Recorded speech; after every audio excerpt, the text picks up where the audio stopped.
الدهی تیرمه سال 2019 کابینه یا نهی حکومت هرما کردستانه اب کومکا سوز و دریشمن بری قدار و هاته هبونه.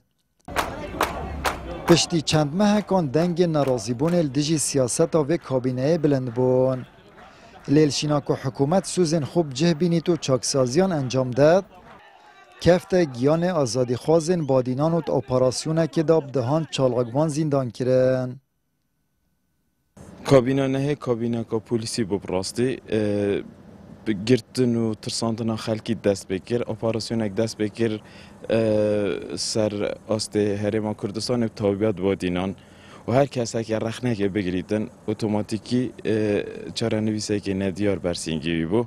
حتی خلکی جدویت هلویستا ورگیرد بلشتر سا حکومت جرأت و چندنا گتن یک خو پیشان دانش انجام بدن ندویرن رخن الحکومت بگیرن ندویرن رخن الدجمن خوب بگیرن یعنی دست و پید خلکیت گیری نزدیک ودا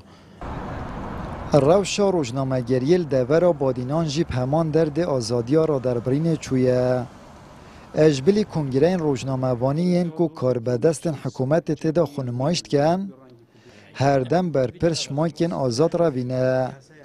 اد برانبر جدا دزگین امنی پهلن سور رو بر کار روزنامه‌گری سنوردار کریه.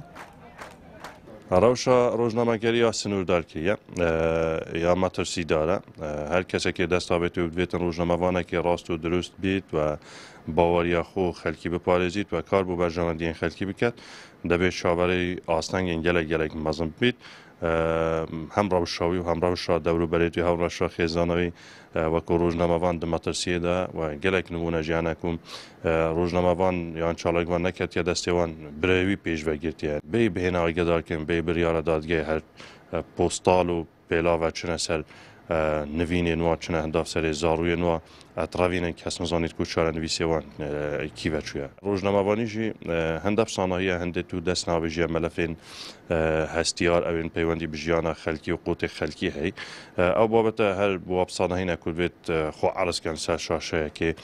کنگره که روزنامه‌وانی انجام بدن بوان او باش تو بچی اگر نه بابت این ملفین نفت دارایی بابت این امنی بابت این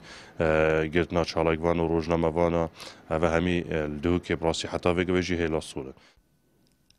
5 سال بسر پیکینانا کابینه یا نهی حکومت هرما کردستان دا در بازد بن. چالاگوان دور بادینان دبیجن چاکسازین حکومت دریشم در باس نکرینه